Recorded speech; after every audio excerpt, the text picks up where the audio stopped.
இந்த துஆவை மட்டும் காலையில ஒரு தடவை மாலையில ஒரு தடவை சொல்லுங்க.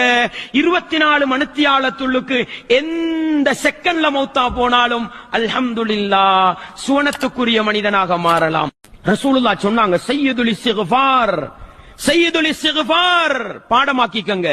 اللهم أنت ربي لا إله إلا أنت خلقتني وأنا عبدك وأنا على عهدك ووعدك ما استطعت أعوذ بك من شر ما صنعت أبوء لك بنعمتك علي وأبوء بذنبي فاغفر لي فإنه لا يغفر الذنوب إلا أنت.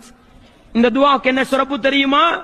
ரசூலுல்லாஹ் சொன்னாங்க, யார் இந்த சய்யிதுல் இஸ்திக்ஃபாரை காலையில் ஒரு மனிதன் உள உறுதியோடு ஓதுகின்றானோ அவன் மாலையாவதற்கு முன்னால் மரணித்து விட்டால் தஹலல் ஜன்னah,